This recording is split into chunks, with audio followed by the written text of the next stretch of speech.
Hello everyone, myself Aditya Singh, your faculty from Global Teachers Academy. आज हम लोग बात करने वाले हैं UGC net commerce paper 2 unit number 9 के ऊपर। Unit number 9 legal aspect of business. मैं आपको बता दूं कि लीगल एस्पेक्ट ऑफ बिजनेस इतनी क्लियरिटी से आपके सिलेबस में पहले नहीं था। 2019 में जब सिलेबस को चेंज किया गया, यूजीसी ने एनटीए ने मिलकर जब सिलेबस चेंज किया तो उसमें इस यूनिट को डाला गया और बड़े ही डिटेल तरीके से यूनिट डाली गई। Legal aspect of business. भाई बिजनेस कॉमर्स के स्टूडेंट है आप और आप बिजनेस को पढ़ रहे हैं, तो बिजनेस की लीगल एस्पेक्ट को भी तो पढ़ोगे, उसकी लीगैलिटी को भी तो पढ़ोगे। भाई बिजनेस इन्वायरमेंट के अंदर भी लीगल इन्वायरमेंट होता है, तो ये दरअसल उसी लीगल इन्वायरमेंट को एलेबोरेट किया गया है, ओपन किया। Legal aspects of business. Legal aspect of business के अंदर हमें क्या पढ़ना है, तो इसमें भी बड़ी डिटेल में बातें करनी पड़ेगी। कारण क्योंकि ये सारे या मैक्सिमम इसमें क्या है, एक्ट्स। मैक्सिमम एक्ट 90% इस यूनिट के क्या है, एक्ट है। 1 पॉइंट जीएसटी, बाकी सारे एक्ट। टोटल 10 पॉइंट्स इस यूनिट में आपको पढ़ना है लीगल एस्पेक्ट ऑफ बिजनेस के अंदर। सबसे बड़ा एक्ट इसमें 2 है, जो सबसे बड़े बड़े एक्ट है वो है, एक है कॉन्ट्रैक्ट एक्ट और दूसरा है कंपनीज एक्ट। कंपनीज एक्ट कौन सा, 1956? जी नहीं, 1956 तो पहले था, अब कहाँ है 1956? ये तो आपको जानना चाहिए ना। 1956 की जो कंपनी एक्ट थी उसमें काफी अमेंडमेंट हुए, बदलाव हुए, तो अब 2013 जाना जाता है। उसी कंपनी एक्ट का नाम क्या बन गया, कंपनी एक्ट 2013।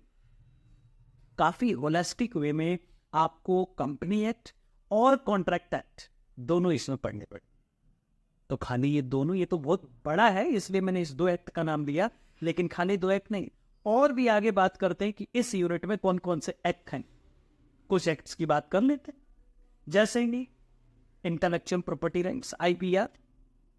भाई आप बिजनेस में काम कर रहे हो, आपने कोई किताब लिखी, अब आपको इसको कमर्शियलाइज करना है, तो आप चाहते हो ना कि किताब आपने लिखी है तो आपके नाम से जाए। अगर मैं आप ही का किताब लेके पहले पेज पे अपना नाम लिख के बेचने लगूं फिर तो ये तो गलत होगा।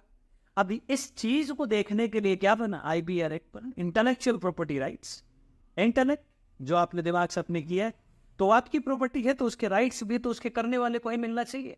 तो भाई उस राइट्स में अलग अलग चीजें पड़ेंगी, अलग अलग चीजें पढ़नी पड़ेंगी। कॉपीराइट अलग होता है, ट्रेडमार्क अलग होता है, ये कई सारे एक्ट एक में दिया गया है, जिसको आईपीआर, इंटेलेक्चुअल प्रॉपर्टी राइट्स आपको पढ़ना है। सेकेंड थिंग, आपको कहीं से इंफॉर्मेशन लेना है। आप इंफॉर्मेशन कैसे लो, आप मान के चलो किसी टॉपिक पर रिसर्च कर रहे हो या आपको किसी के बारे में जानना है, आप किसी कंपनी में पहुंचे और कोई इंफॉर्मेशन दे दो, मुझे कोई देगा नहीं दे। और जानने का तो अधिकार है, संविधान ने आपको अधिकार दिया है। उस अधिकार का प्रयोग कैसे करोगे, right to information. RTI act के बारे में इधर पढ़ना है कि आरटीआई एक्ट क्या है, इसके अंदर कौन कौन से हमारे को जो है संवैधानिक राइट्स मिले हुए हैं, जिसका इस्तेमाल एक आम जनता, मैं और आप कर सकते हैं।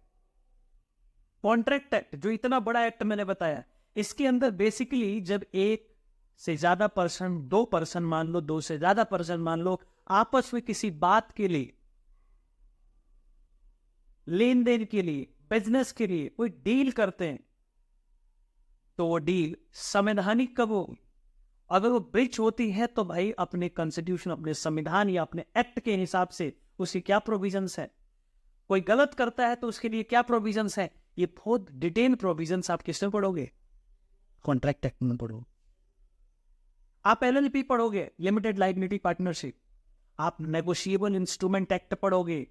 नेगोशिएबल इंस्ट्रूमेंट एक्ट जैसे, एक तो है पैसा, लेन देन का साधन, और क्या हो सकता है, नेगोशिएबल इंस्ट्रूमेंट में हम क्या पढ़ते हैं, बिल्स ऑफ एक्सचेंज, प्रोमिशन नोट्स, ये सब कुछ डिटेल में बातें होंगी। ट्रेजरी बिल्स, ये सब क्या होते हैं, इसके क्या फीचर्स है, इसके पार्टीज कितने होते हैं, कौन कौन से होते हैं, ड्रॉयर ड्राई एक्सेट्रा, पे सब कुछ डिटेल में बातें पढ़नी पड़ेगी। ये ऊपर ऊपर से बात नहीं बनेगी। भाई मार्केट में कंपटीशन है, तो कंपटीशन एडवर्स ना हो जाए, गलत इफेक्ट ना चला जाए, इसके लिए क्या पढ़ना है? कंपटीशन एक्ट पढ़ना है आपको।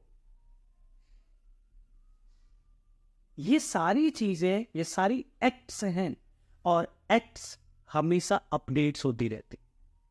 बैंकिंग के तरह ही, जो बैंकिंग एंड फाइनेंशियल इंस्टीट्यूशन है, उसी के तरह ये यूनिट भी आपसे अपडेट मान। इस यूनिट को भी प्रिपेयर करते हुए आपको करंट अपडेट को बिल्कुल ध्यान में रख के चलना होगा, क्योंकि एक केस अगर कुछ आ जाता है, वो चीजें अपडेट हो जाती हैं। 6 महीने पहले की छपी हुई किताब भी आपकी मदद नहीं कर पाए। अगर आप खुद से प्रिपेयर कर रहे हैं तो इन चीजों का आपको ध्यान रखना पड़ेगा। अगर आप खुद से प्रिपेयर कर रहे हैं तो लीगल एस्पेक्ट ऑफ बिजनेस के लिए एक किताब नहीं, मल्टीपल किताब आती है।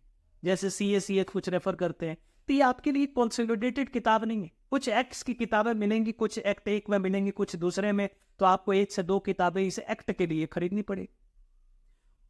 खाली खरीदने से बात नहीं बनेगी। क्या उस किताब में हर एक करंट अपडेट मेंशन है, ये आपको इंश्योर करना पड़ेगा। नहीं है तो ये आपका काम बनता है।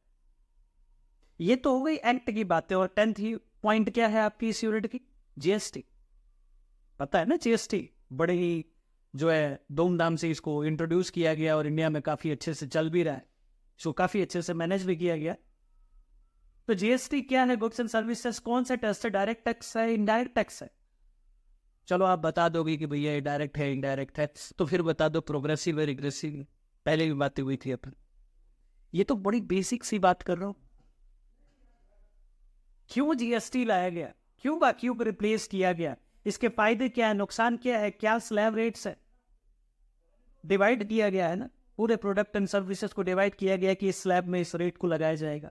क्या है हाईएस्ट लोएस्ट रेट, क्या है, कितने स्लैब्स हैं? बड़े कॉमन क्वेश्चंस हैं। लेकिन ये तो बोला ना, कॉमन से लेके छोटे छोटे से लेके डिटेल में भी इस क्वेश्चन यहां से पूछे जा सकते हैं विद अपडेट्स।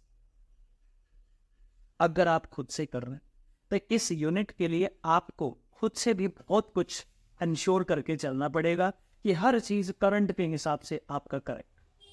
आप उसके प्रिसाइज एंड डिस्क्राइब दोनों तरीके से नोट्स बनाएंगे। क्रक्स तो इसलिए बनाएंगे कि एक नजर देखने से आपको पता चलेगा कि क्या पढ़ना है, और डिस्क्रिप्टिव इसलिए बनाएंगे कि कई बार अगर क्रक्स ना समझ आए तो जाके देख तो लो कि इसमें है क्या।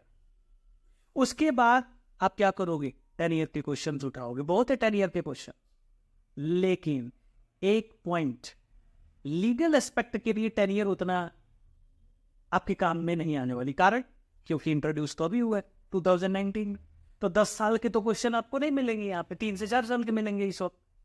आपको फिर क्या करना पड़ेगा? लीगल एस्पेक्ट के क्वेश्चंस अलग अलग एग्जाम, जैसे कि CS, chartered accountant, company secretary, CA, CS, और भी जो लॉ के एग्जाम्स हैं जिसमें ये एक्ट्स पूछे जाते हैं, उनके क्वेश्चंस उठाने पड़े, देखने के लिए कि किस लेवल के क्वेश्चंस आते हैं। उनको प्रैक्टिस करनी पड़ेगी और तब आपको पता चलेगा कि किस लेवल पे आपको जाना है। कि अगर आप ये सारी चीजें करने में सक्षम हैं तो अति उत्तम। अगर आप चाहते हैं कि आप खुद से ना करके आप हेल्प लें, आप इंस्टीट्यूट आए, तो बिल्कुल आप इंस्टीट्यूट आ सकते हैं। ग्लोबल टीचर्स एकेडमी आपको इस यूनिट की आप पूरे कॉमर्स के लिए बेहतर से बेहतर तैयारी करवाने के लिए सक्षम। क्यों सक्षम है और मैं ये बातें क्यों कर रहा हूं? क्योंकि मैं खुद इस यूनिट को पढ़ाता हूं। मैं आपके कॉमर्स की फैकल्टी हूं। मैं खुद कॉमर्स में 5 to 6 टाइम नेट क्वालिफाइड। मुझे पता है कि किस यूनिट से कितना डिटेल कहां से जाना है, कहां से क्वेश्चन उठते हैं।